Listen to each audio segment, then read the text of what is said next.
Hello friends, कैसे हैं आप। मैं अतुल अग्निहोत्री आज फिर से आप सभी का स्वागत करता हूं एकलव्य एकेडमी नागौद के ऑनलाइन प्लेटफॉर्म पर।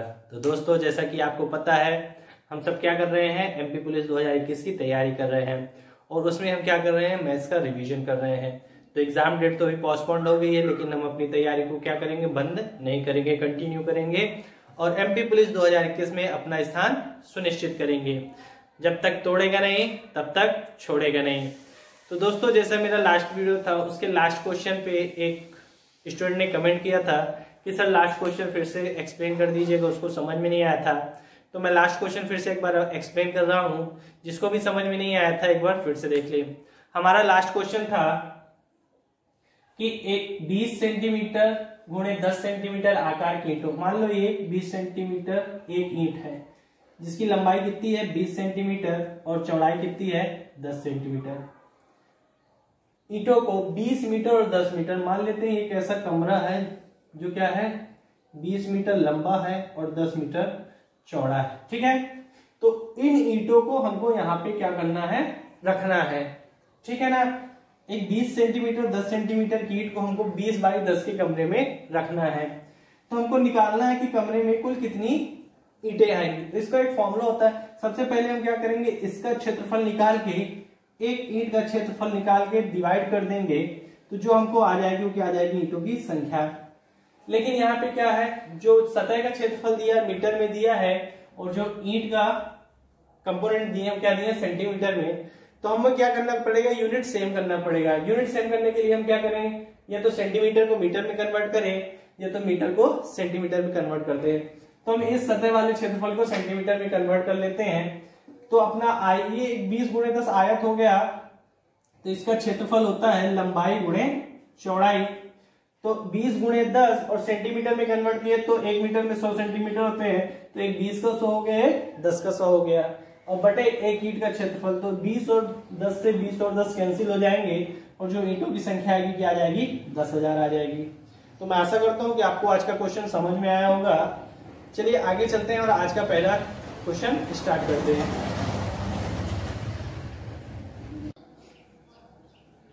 तो चलिए देखते हैं आज का हमारा पहला क्वेश्चन क्या है।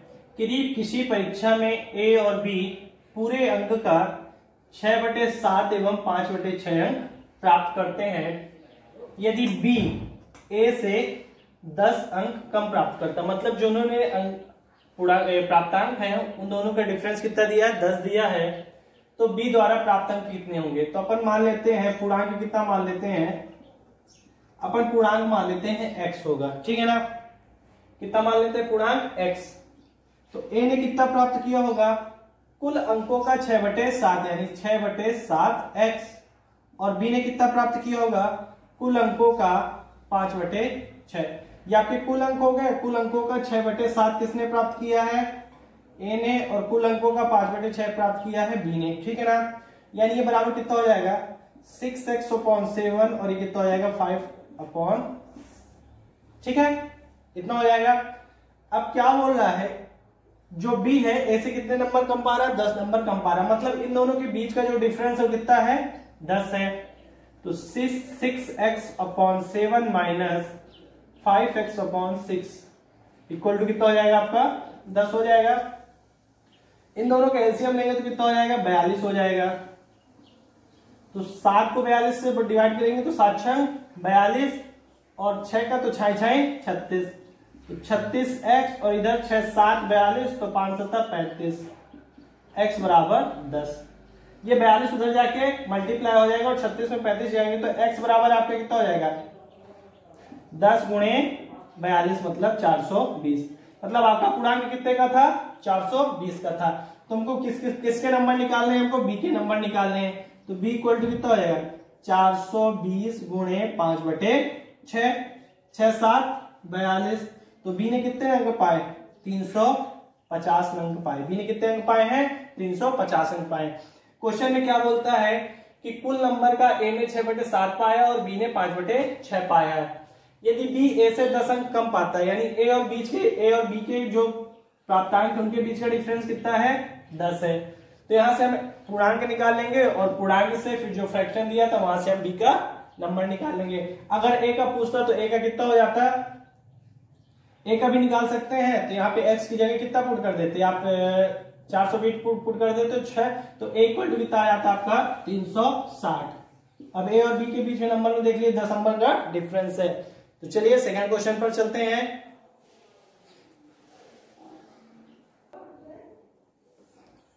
चलिए हमारा अगला क्वेश्चन क्या है, सैनिकों की कम से कम क्या संख्या है जिसे 12, 15 और 18 की पंक्तियों में व्यवस्थित किया जा सकता है ताकि हर पंक्ति में सैनिकों की संख्या बराबर हो और एक ठोस वर्ग में व्यवस्थित हो।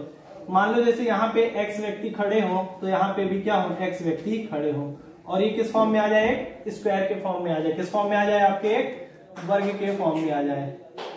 जितने व्यक्ति यहाँ पे हो उतने व्यक्ति यहाँ पे भी हो, ठीक है ना। तो चलिए फिर अब आगे देखते हैं।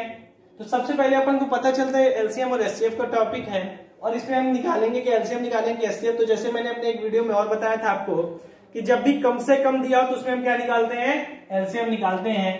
तो कम से कम दिया तो इसमें हम क्या करेंगे, 12, 15 और 18 के एलसीएम निकालेंगे,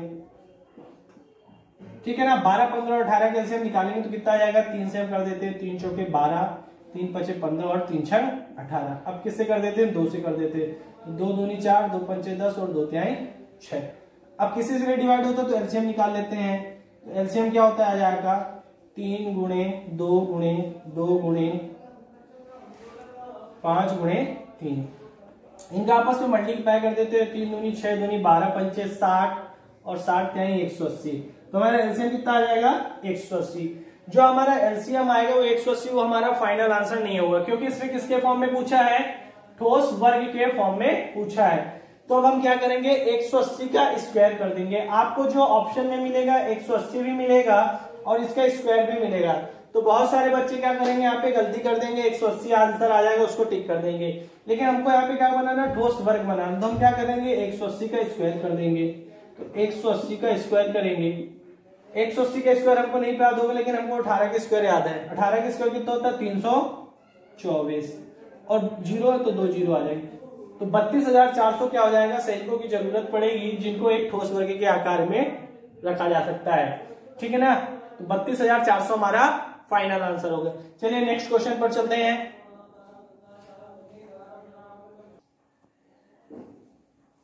हमारा नेक्स्ट क्वेश्चन है, 25 छात्रों की औसत आयु 17 वर्ष है। मतलब 25 छात्रों की औसत आयु कितनी दी है, 17 वर्ष दी है। यदि इसमें शिक्षक की आयु भी शामिल कर लिया जाए, मतलब एक क्लास में 25 लोग हैं और एक टीचर को और ले आया है, तो औसत में अपने आ जाता है 1 वर्ष की वृद्धि हो जाती है। मतलब जो 17 वर्ष थी अब कितनी हो जाएगी, 18 वर्ष हो जाएगी। तो हमको क्या निकालना है, पे शिक्षक की आयु निकालना है। तो इसके 2 फॉर्मूले होते हैं। एक तो हम इसको बेसिक मेथड से कर सकते हैं, जैसे 25 गुणे 17 कर देंगे और फिर क्या कर देंगे, 1 का मल्टीप्लाई करके शिक्षक की। एक होता है हमारा नॉर्मल, जो हमारा शॉर्टकट में होगा, उसमें कैलकुलेशन भी हमको बहुत कम करनी पड़ेगी। हम वही करके देखते हैं। 25 लोगों की औसत आयु कितनी दी है, 17 वर्ष दी है। कितनी दी है, 17 वर्ष दी है। कितने लोगों की, 25 लोगों की। औसत कितना बढ़ जाता है, 1 बढ़ जाता है जब शिक्षक भी आ जाता है। पहले कितने लोग थे, 25 थे। अब शिक्षक के आ जाने से कितने लोग हो जाएंगे, 26 लोग हो जाएंगे। क्या था क्वेश्चन, 25 लोगों की औसत आयु कितनी थी, 17 वर्ष थी, तो 17 वर्ष है। फिर 1 वर्ष बढ़ जाती है जब 25 की जगह कितने हो जाते हैं, 26 वर्ष हो जाते हैं। अब हम इनको आपस में जोड़ देंगे, तो 17 प्लस 26 है, 26 गुणे 1 करेंगे तो 26, कितना हो जाएगा, 26 10 36 और 7 43 वर्ष। यानी शिक्षक की आयु कितनी हो जाएगी, 43 वर्ष हो जाएगी। देखिए आपको एक भी कैलकुलेशन नहीं करना पड़ा, ठीक है ना। ये आपकी होगी जो पहले आयु दी थी, 25 लोगों की औसत आयु दी थी। ये 1 वर्ष बढ़ जाती है जब कौन आ जाता है, शिक्षक आ जाता है। तो पहले 25 से अब कितने हो जाएंगे, 26 हो जाएंगे। तो इनको हम आपस में जोड़ देंगे तो हमको यहाँ पे क्या मिल जाएगी, शिक्षक की आयु मिल जाएगी। चलिए अगले क्वेश्चन पे चलते हैं।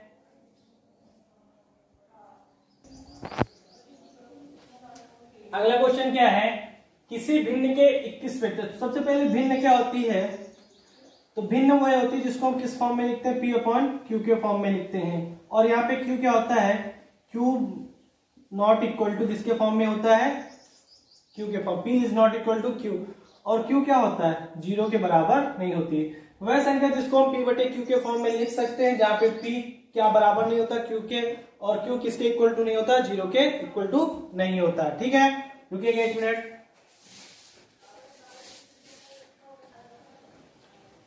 ठीक है ना। तो आपको यहाँ पे भिन्न समझ में आ गई होगी। तो जो P होता है वो आपका अंश कहलाता है और जो आपका Q होता है वो आपका हर कहलाता है। तो यहाँ पे क्वेश्चन दिया तो कोई भी भिन्न अपने आप में 100/100% होगी, ठीक है ना। तो हम भिन्न क्या मान लेते हैं, इसको मैं यहाँ पे रब कर देता हूं। भिन्न हमारी होगी x/y होगी, ठीक है ना। तो किसी भिन्न में 21% की वृद्धि कर देते हैं, मतलब कोई भिन्न अपने आप में 100% होगी, अंश क्या होगा 100% होगा। 100% में हम क्या करेंगे 21% निकालेंगे तो 100 का 21% कितना हो जाएगा 21 हो जाएगा, मतलब कितना हो जाएगा 121 हो जाएगा। और इसी तरह 12% उसमें कमी हो जाएगी, मतलब 100 में 12 घटा देंगे तो कितना हो जाएगा 88 हो जाएगा। तो किसी भिन्न में अंश में 21% की वृद्धि होती है और हर में 12% की कमी होती है, तो वह भिन्न बन के कितना आ जाता है 11/12 बन के आ जाता है, ठीक है ना। वह भिन्न कितना बन के आ जाता है 11/12। अब ये यहाँ पे है मल्टीप्लाई में तो उधर जाके डिवाइड के फॉर्म में हो जाएगा। तो x/y कितना हो जाएगा 11/12 गुणे 88/121 हो जाएगा। अब आपको 11 का स्क्वायर याद होगा, तो 11 का स्क्वायर कितना होता है 121, ठीक है ना। इसको हम 4 से काट देते हैं, तो 4 3 12 और 4 दूनी 8 और 4 दूनी 8। तो जो हम और यहाँ पे ये कट जाएगा 11 दूनी 22। तो जो मूल भिन्न हो जाएगी कितनी हो जाएगी 2/3, मतलब जो प्रारंभिक भिन्न थी कितनी थी 2/3 थी। फिर इसके अंश में हमने बढ़ोतरी की और हर में कमी की, तो हमको क्या मिल गई ये वाली भिन्न मिली 11/12, ठीक है ना। तो आपको ये समझ में आया होगा, अंश में 21% की वृद्धि की है और हर में 12% की कमी की है, तो हमको 11/12 मिली है। तो x/y इक्वल टू हमारा यहाँ पे क्या करेंगे पक्षांतर करके इस यहाँ पे हम वैल्यू निकाल लेंगे। चलिए अगला क्वेश्चन करते हैं।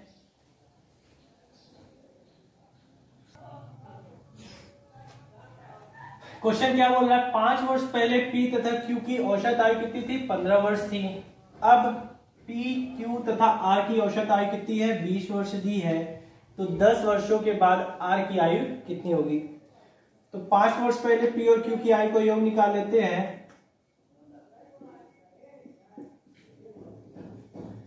आयु कितनी थी औसत 15 वर्ष था और 2 लोग थे तो 2, मतलब 5 वर्ष पहले P और Q की आयु का योग कितना था 30 वर्ष था। वर्तमान में P और Q की आयु का योग कितना हो जाएगा 30 वर्ष, तो 5 वर्ष पहले था।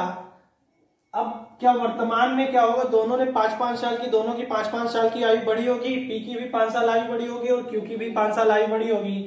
तो यानी क्या थी 5 वर्ष दोनों की बढ़ी होगी। तो अब वर्तमान में दोनों की आयु कितनी हो जाएगी 40 वर्ष हो जाएगी कि नहीं हो जाएगी। 5 वर्ष पहले कितना था 15 था, यानी 5 वर्ष पहले दोनों की आयु का योग 30 था। वर्तमान में दोनों की आयु का योग 40 हो जाएगी, क्योंकि 5-5 साल दोनों की आयु बढ़ेगी। फिर P, Q और R की वर्तमान आयु कितनी दी गई है 20 वर्ष दी गई और ये लोग 3 लोग हैं, तो इनकी आयु कितनी हो जाएगी 60 वर्ष हो जाएगी। मतलब P, Q, R की वर्तमान आयु का योग 60 वर्ष है और P, Q की वर्तमान आयु का योग बराबर 40 वर्ष है। तो यहाँ से हमको R की आयु मिल जाएगी। तो R की आयु कितनी हो जाएगी 60 माइनस 40 करेंगे तो हमको यहाँ पे R की आयु कितनी हो जाएगी 20 वर्ष। तो R की वर्तमान आयु कितनी हो जाएगी 20 वर्ष। तो 10 वर्ष बाद R की आयु कितनी हो जाएगी 10 वर्ष बाद 10 वर्ष बाद R की आयु हो जाएगी आपकी 20 प्लस 10 यानी 30 वर्ष हो जाएगी। 10 वर्ष बाद R की आयु कितनी हो जाएगी 30 वर्ष हो जाएगी। 5 वर्ष पहले P और Q की आयु 30 वर्ष थी, तो वर्तमान में P और Q की आयु 40 वर्ष हो जाएगी। P, Q, R की वर्तमान आयु 20 वर्ष है, तो तीनों की आयु का योग 60 वर्ष हो जाएगा। P, Q, R में अपन P, Q माइनस कर देंगे तो हमको R की वैल्यू मिल जाएगी। तो R की वर्तमान आयु कितनी हो गई 20 वर्ष हो गई। जब R की वर्तमान आयु 20 वर्ष होगी तो 10 वर्ष बाद R की आयु कितनी हो जाएगी 30 वर्ष हो जाएगी। चलिए नेक्स्ट क्वेश्चन पे चलते हैं। दोस्तों वीडियो को ज्यादा से ज्यादा लाइक करें, सब्सक्राइब करें और शेयर करें और वीडियो को अंत तक जरूर देखें। अगर आपको कुछ समझ में नहीं आता तो आप मेरे से कमेंट बॉक्स पर कमेंट कर पूछ सकते हैं। चलिए नेक्स्ट क्वेश्चन पर चलते हैं।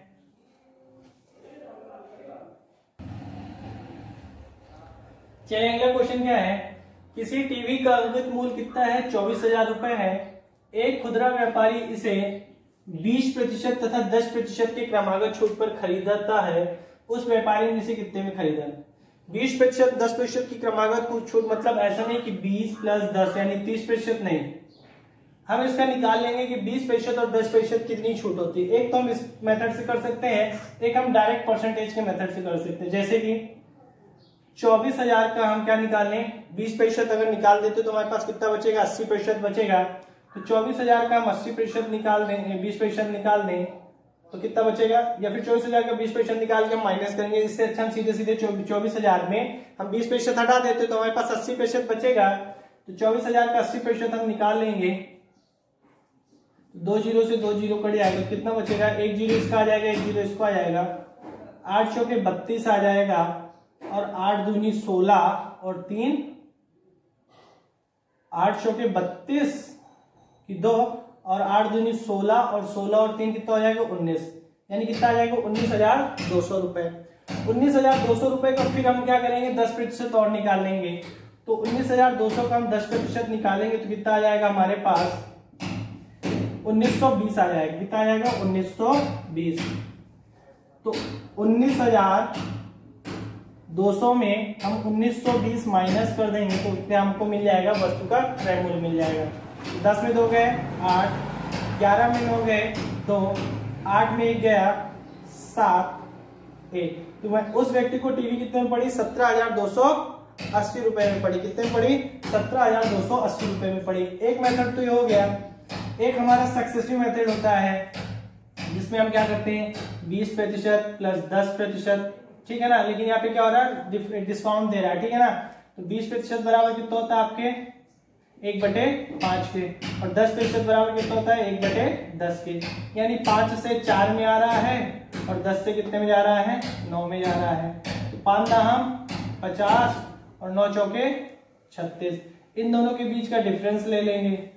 इन दोनों के बीच का डिफरेंस कितना आ जाएगा अपने पास, 14/50 और गुणे 100, 50 दूनी 100, यानी उसको फिर कितने परसेंट की छूट मिल रही है, 28% की छूट मिल रही है। तो 24,000 का 28% निकाल लेंगे तो हमारा आंसर कितना आएगा, इतना ही आएगा, ठीक है ना। क्या करेंगे, परसेंटेज के मेथड से निकालेंगे। तो 24,000 का 20% निकाल के माइनस कर दो 24,000 में, या 24,000 का डायरेक्ट 80% निकाल लो, फिर जितना आए उसका 10% निकाल के माइनस कर दो, या डायरेक्ट 90% निकाल दो, हमारा आंसर सेम आएगा। या फिर ऐसे करके यहाँ पे टोटल डिस्काउंट निकाल लो, तो टोटल 28% आ गया। तो 24,000 का 28% निकाल लो, फिर माइनस कर देना है, फिर 24,000 का सीधे सीधे 72% निकाल दोगे तो हमारा आंसर इतना ही आएगा। चलिए नेक्स्ट क्वेश्चन पर चलते हैं।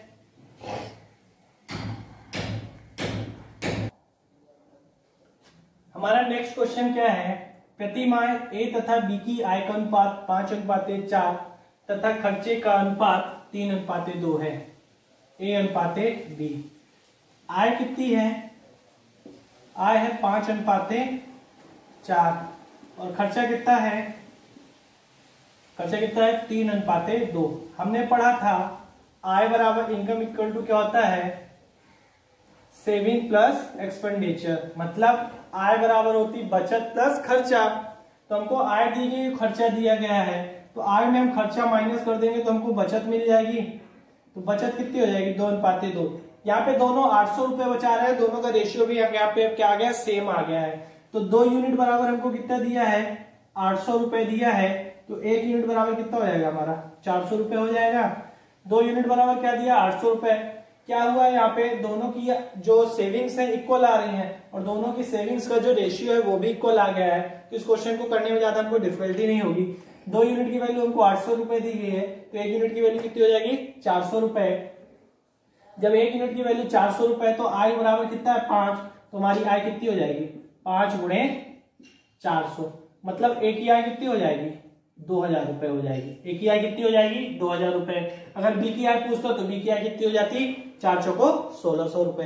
तो बी की आय कितनी हो जाती, 1,600 रुपए, और ए की आय कितनी आ गई हमारी, 2,000 रुपए। तो आज का सेशन हमारा यहीं तक था। हम फिर अगले नेक्स्ट वीडियो में लेके आएंगे आपके लिए कुछ इंपॉर्टेंट क्वेश्चन। तो हमारे साथ बने रहें और आगामी मध्य प्रदेश पुलिस परीक्षा 2021 में अपना स्थान सुनिश्चित करें। तो वीडियो को अंत तक जरूर देखें और ज्यादा से ज्यादा वीडियो को लाइक करें, शेयर करें और सब्सक्राइब करें और हमारे साथ बने रहें। थैंक यू दोस्तों।